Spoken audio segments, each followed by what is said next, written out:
Hello and welcome to Ludlow Elim Church Online. Great to have you with us. If you'd like to meet with us physically on a Sunday morning, love to see you there. It's 10:30. But I hope praying that this blesses you. Karen's sharing about what you clothe yourself with. And I'll let her go into that. But she's talking about the work of Compassion Christian charity that sponsors kids, and it's a great work. So I really commend that to you.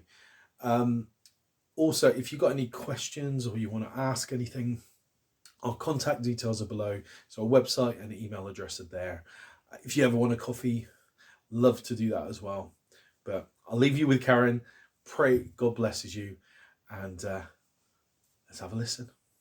Oh, the one thing just before we go into it, we had a bit of a sound issue, so it might sound a bit echoey. So we apologise for that. We're trying to sort that out for you. But hopefully you can hear what God is actually speaking. All right. Okay, so this morning is Compassion Sunday for us.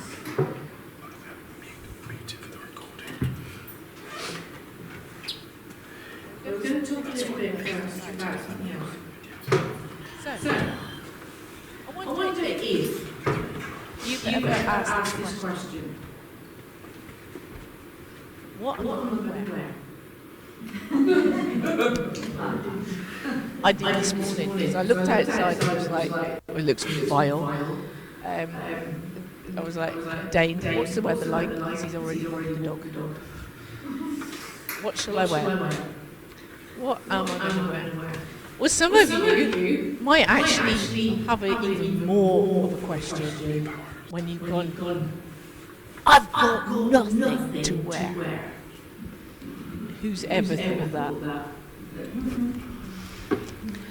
The worst of it is, you're asking that question while you're looking at a jam-packed wardrobe. Got nothing to wear, but I've got all these clothes. Nothing to wear. Well, do you know this? There might be a slide there, number one. If you were an African bullfrog, you'd never ever have to ask that question. And do you know why you'd never ever have to ask that question, what am I going to wear? It's because they can clothe themselves in their own mucus. And they can stay in a cocoon of their own mucus for up to 7 years to make sure that their skin doesn't dry out. So they literally clothe themselves in mucus. Hey. Wouldn't you like that? Okay. The what am I one? Pardon? Is it the what am I one? No, it's the PowerPoint one, sweetie. I've got it on Yeah? Okay. Oh, what am I? Yeah. Can you put what am I? Right, what am I? What do you think that is?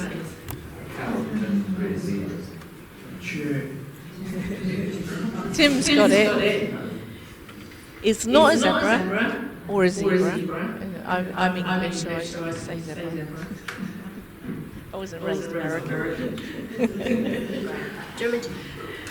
It's a cow with stripes.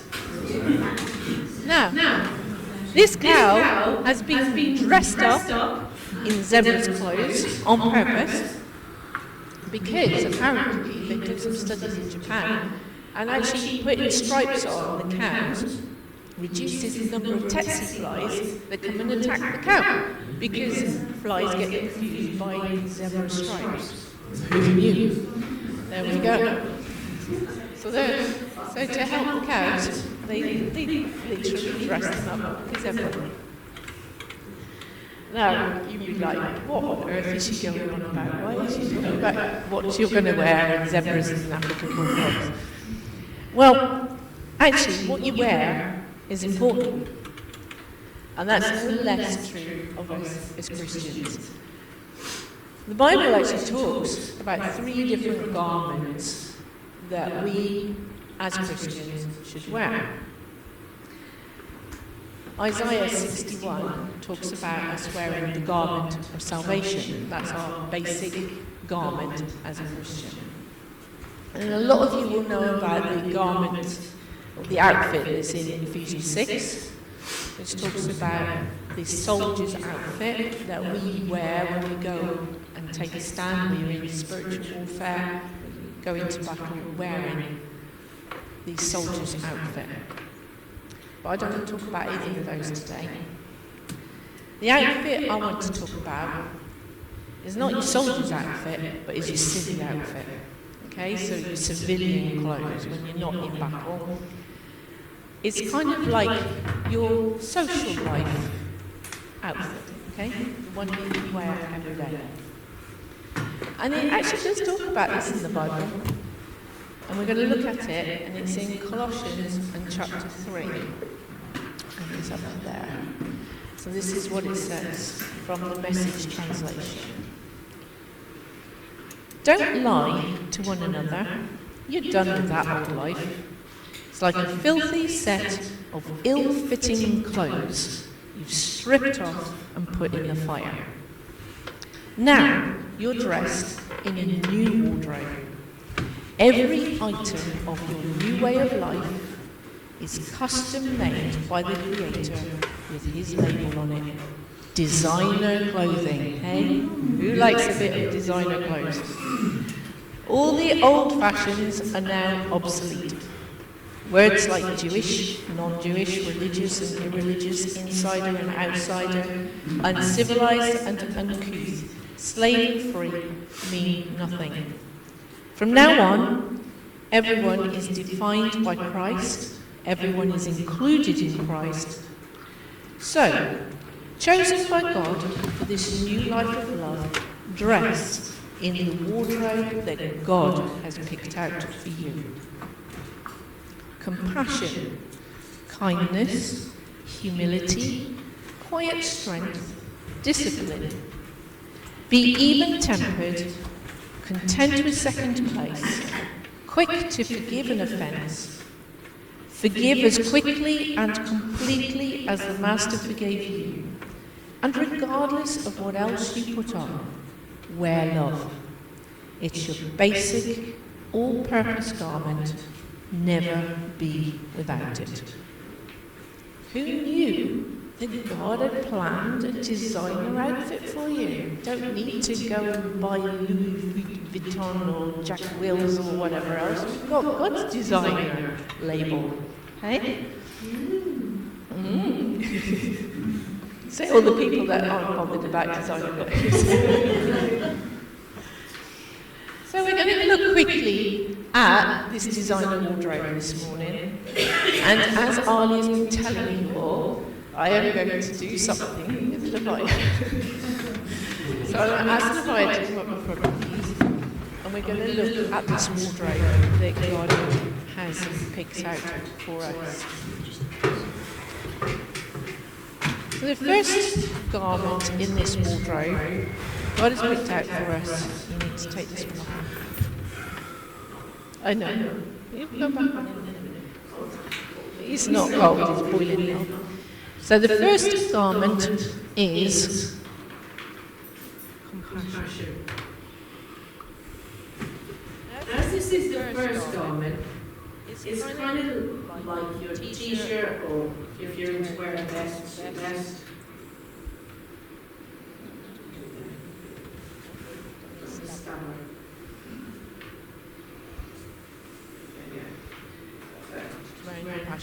It's the garment that you wear right next to the skin. If you read this particular verse in the Old King James Version, it wouldn't actually say compassion. What it would say is bowels of mercies. Now, why bowels of mercies? It sounds a bit weird, doesn't it? But it's an expression that people believe that you'd feel things in your bowels. That's where the seat of your emotions was in your bowels. And actually, if you think about it, we talk a little bit like that today. So if you kind of feel something, you might say, I'm in the pit of my stomach. Have you ever used that expression? Or taking the kids to school sometimes, not so much now, but certainly when she was younger, and they're nervous about something. We talk about butterflies in the tummy. What are these butterflies? Well, it's kind of like still talking about near your bowels. You might not use the term bowels anymore, but it's kind of like that deep feeling emotion, that deep feeling seated emotion. So how do we actually put on compassion? It's all well and good putting a label on a t-shirt and saying that's what you wear next to your skin, but what does it actually mean to put on compassion? Well, I believe it's about being sensitive to those around you, particularly those who are suffering or in need. It's certainly not being cold. Jesus was moved with compassion. And whenever he was moved with compassion, it stirred him to do something. So, just before the feeding of the 4,000, it says this: during those days, another large crowd gathered, and since they had nothing to eat, Jesus called his disciples to him and said, "I have compassion for these people. They've already been with me 3 days and have nothing to eat. If I send them away hungry, they're going to collapse." Because some of them had come quite a long distance. And then he went on to feed the 4,000 people with the bread and the fish. It was the compassion that stirred within him so strong that caused him to do something. And then also in Matthew it talks about Jesus had compassion on the blind people. He touched their eyes and immediately they received their sight and they followed him. It was the compassion that Jesus had that moved him and led him to do something about the situation that he was seeing. So that's why we're wearing this on skin. It's kind of like that really deep feeling that kind of prompts us and moves us to do something. So then, after compassion, we have kindness. So she'd like to put her hoodie back on.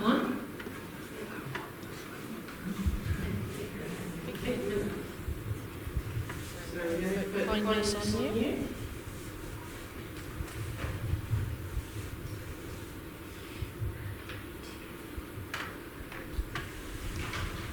So kindness. What is kindness? It's a sweet disposition, or it means being thoughtful in your dealings with other people. In the Greek, this word was used to describe a wine that had mellowed with age and it had lost its harshness, it lost its bite or its edge. If we think about the sun melting ice, so if we're kind, we melt hostility around us. It kind of soothes over stuff, doesn't it? It melts away the edge of stuff. It brings peace. And it's kind of like your hoodie or your jumper. It's actually what is seen by other people. They might not see the compassion, but they will see the kindness. It's what's noticeable. And actually this mantra that's been going around for a little while, and it's actually fairly true. In a world where you can be anything, be kind. Be kind. Just let's be kind.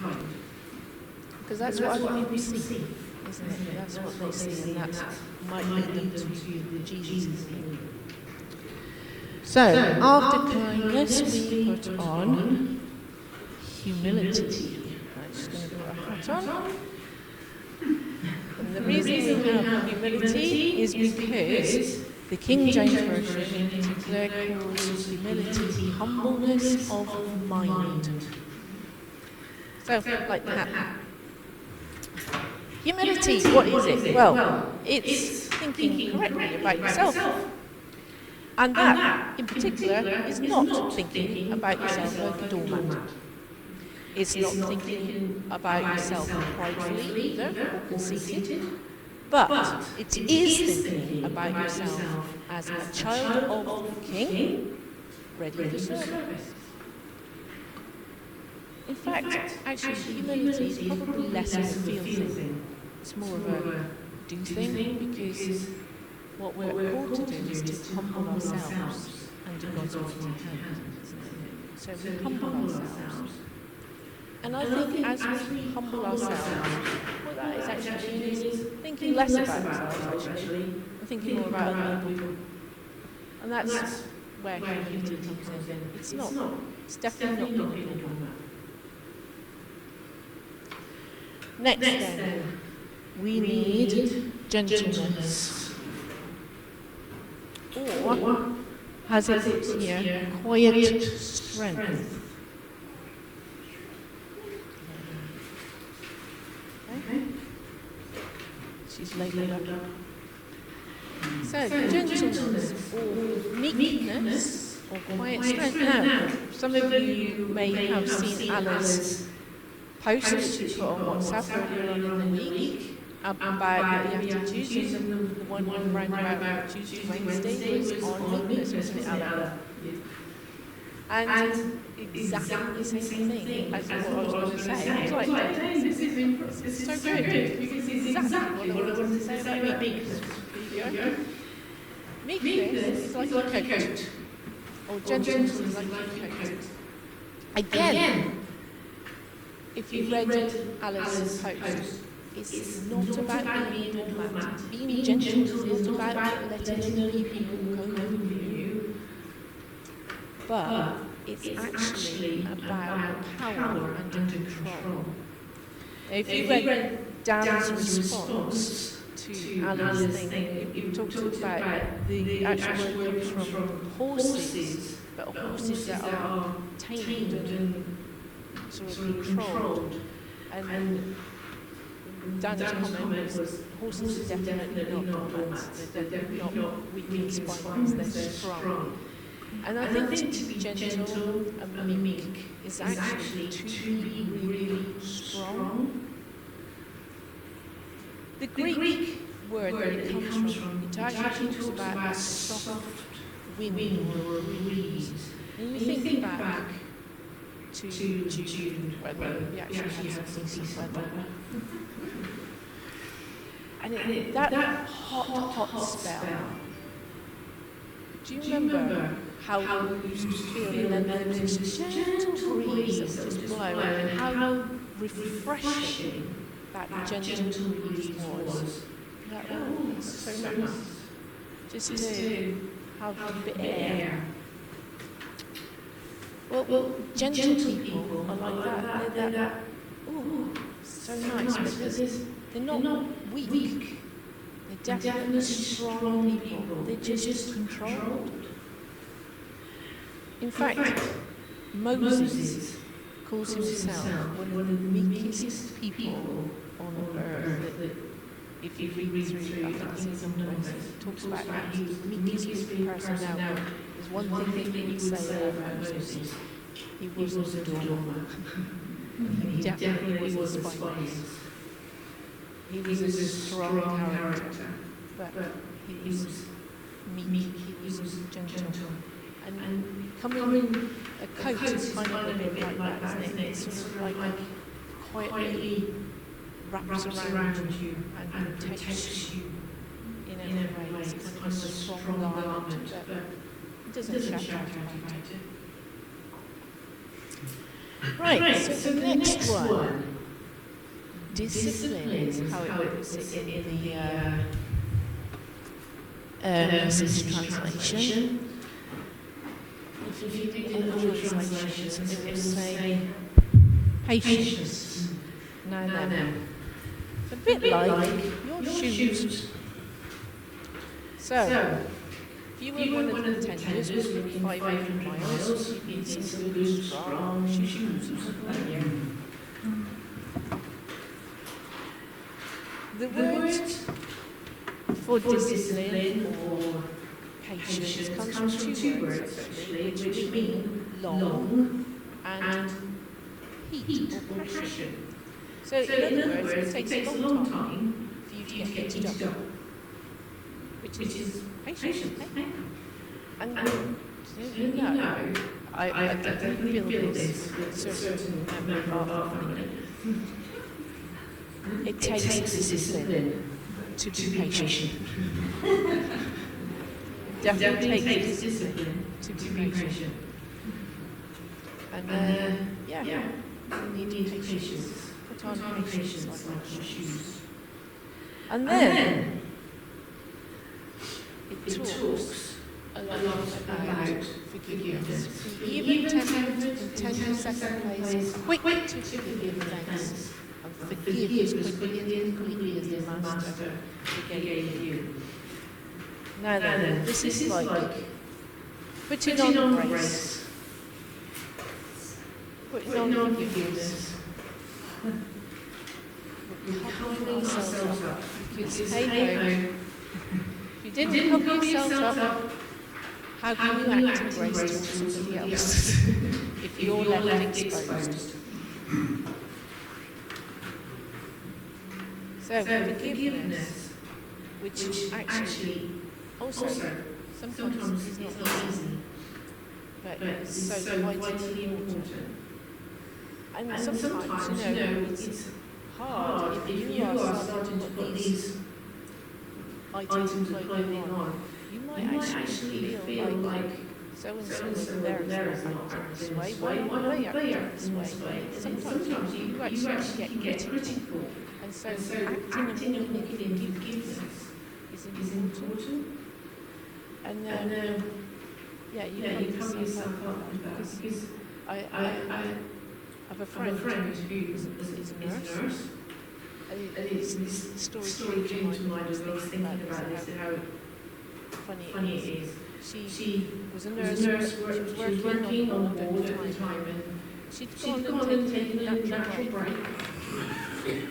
And what had happened was her dress got caught.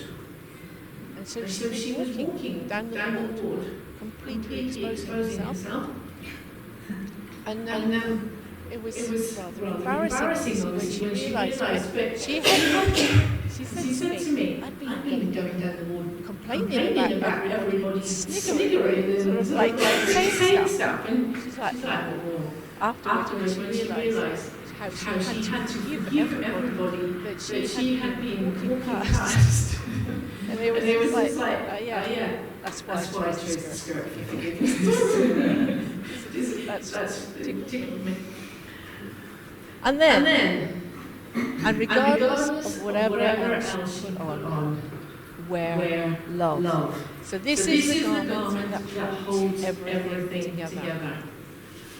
Right? Yep. Yeah. It's full enough. So we're using the belt. Because the belt kind of does hold it all together, doesn't it? You certainly need one. Yeah? Okay. So the belt can keep everything together. Not like the belt of truth in Ephesians 6, but this is the belt holding it all together for us as we walk out and serve other people. Let love be our motivation.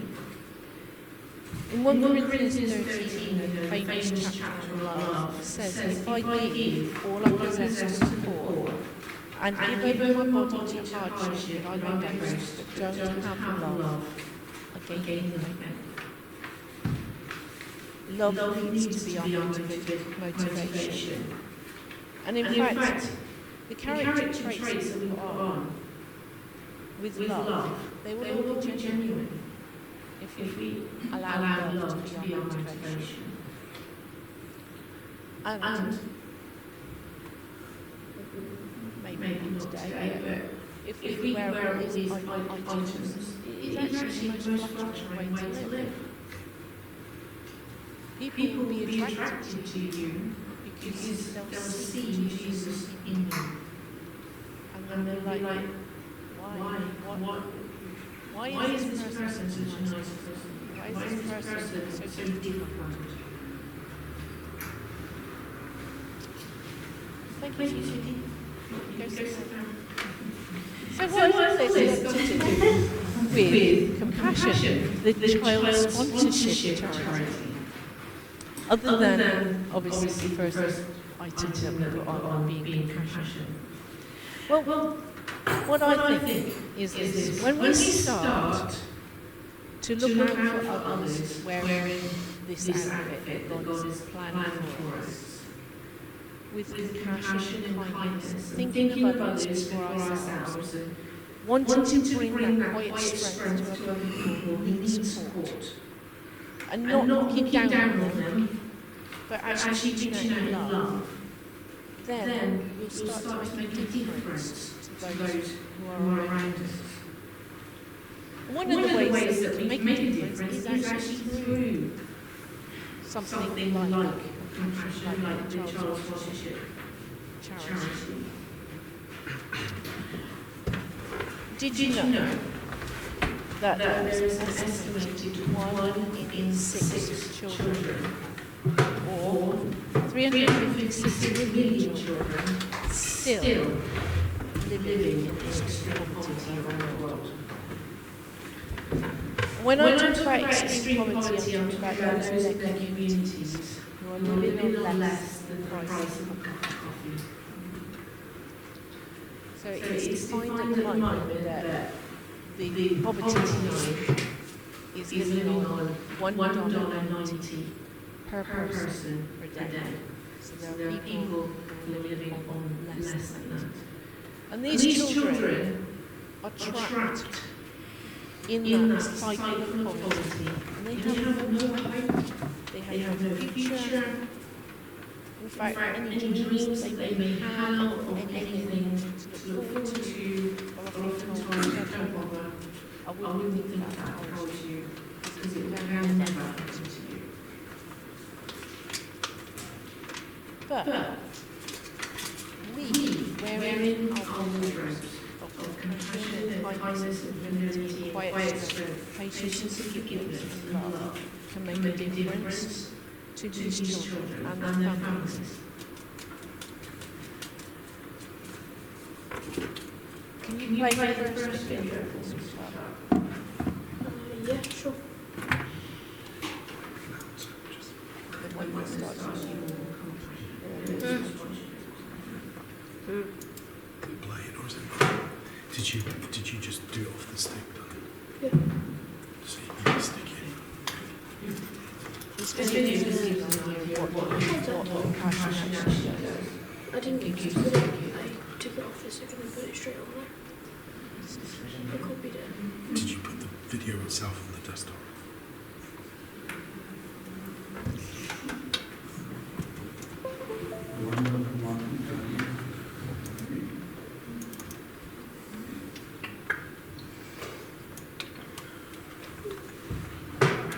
Just a technical issue.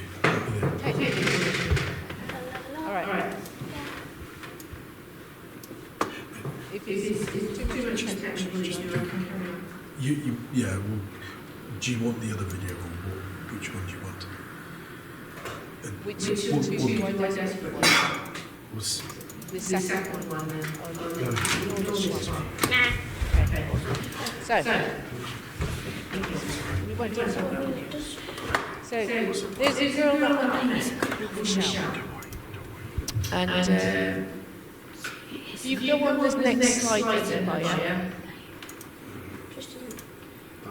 No, keep going. Next one. Yeah, this is Michelle. Okay. She was told by her family that she was ugly. Now, the reason being that she was told by her family that she was ugly because she looked like her father. Her father had been in trouble to the family that they were part of and had ended up in prison for various crimes that he had committed. And because she reminded them of that man, her father, they told her she was ugly, and then they told her that she would amount to nothing. She was never, ever going to amount to anything. She was a waste of space, that she might as well not be part of anything. You don't know if it's not anything. her auntie came alongside her and compassion came into the area. And so her auntie signed her up. And she got sponsored by some people in the US. And the sponsors started writing to her and actually started to tell her that she was beautiful, that she could amount to something, and that she was special. She started to listen to voices from the sponsors. And she started actually to allow those voices to be stronger than her family voices. And with the help of the compassion team working with her, she succeeded in getting to school. She went on to university. She then went across to America and went to Ludlow Bible College in America, where she passed in flying colours. And then she moved back to the Philippines, actually back to the community where her family still lived. And when she was back in the Philippines, Michelle, she started a society called Made in Hope Philippines. And it's a society that basically comes alongside women survivors of sex trafficking and their children.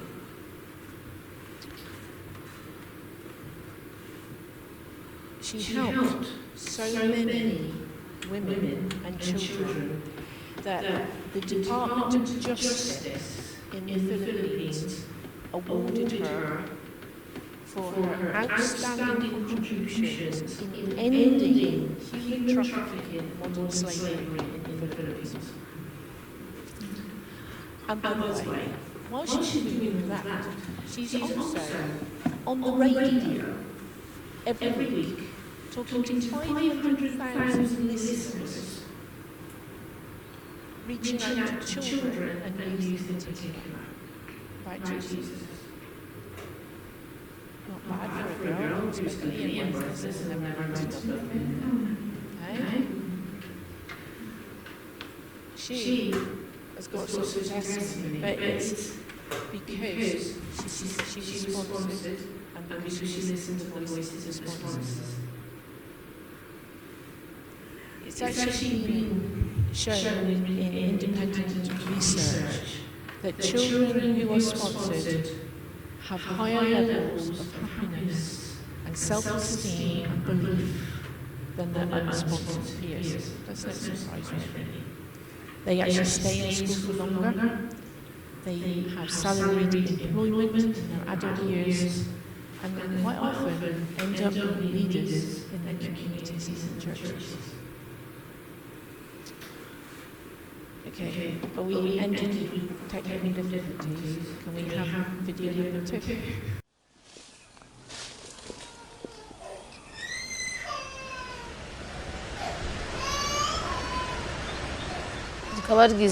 It was early one morning, and I was going to work in my banana plantation when I found a baby crying. She had been abandoned at just 1 month old, and we couldn't find her parents. We took her in and did our best to raise her. My husband Daniel and I were born into very poor families. I never had the chance to go to school, and because of Daniel's disability, he's also limited in what he can do. As a baby, I didn't always have food for Blessing. I tried to find extra work I could do in exchange for milk. But because I couldn't feed her properly, she had many health problems and became severely malnourished. But I had to do what I could, even though she wasn't mine, and I believed that with the little I had, I could give her an opportunity to live. This community is affected by extreme poverty. In fact, It is some of the worst poverty that I have ever seen. Many people in this community struggle to survive. It is even more remarkable, therefore, to meet the Businje family, a family that was already struggling, but decided to receive in an abandoned child who was not their responsibility and made him part of their family. But they made a choice to step in and help because they thought that was the right thing to do. We had a small piece of land, but not enough to sustain us. So I would work as a day laborer in other people's farms. And Daniel sold the products he made as a blacksmith to try and get enough food to feed our family. But things got really hard when our regions suffered drought, and we entered into severe famine. I didn't have food to feed the children. So when compassion came to our village, we were so happy. There was new hope in the community.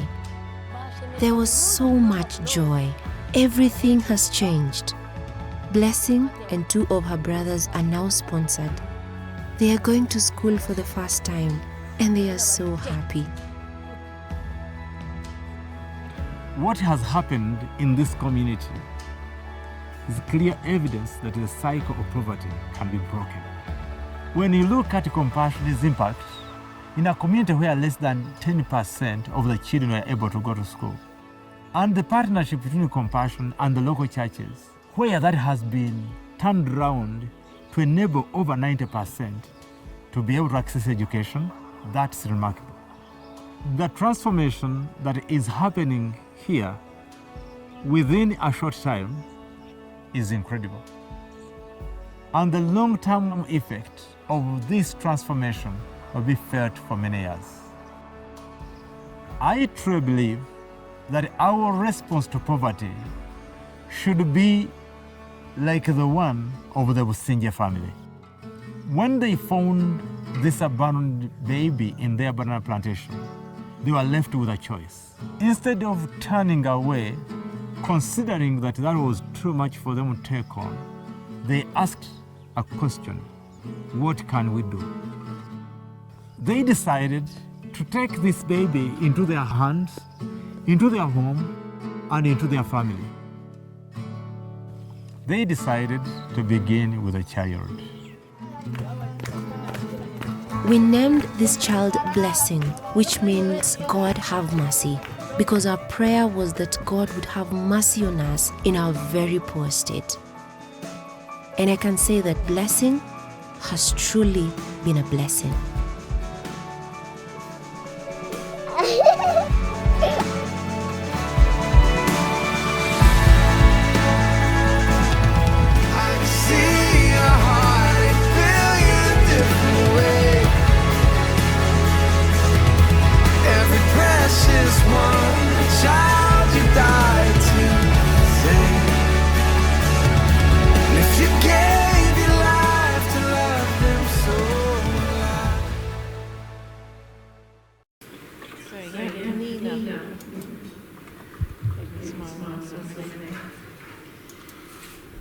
So I hope that it's been a bit of an inspiration to you to see the example of the family in Uganda. Despite their fears about how they were going to feed and raise their child, God honoured their choice and answered their prayers by sending someone to sponsor their adopted child. Now, before I finish, and I am about to finish, I have got other children who are needing help. This is Kimberly, who's from Nicaragua. And I know that they are praying and asking for a sponsor for her. There's others like that. Now, if you feel that you would like to be involved in the charity passion, then please come talk to me. £32 a month, less than £1 every day.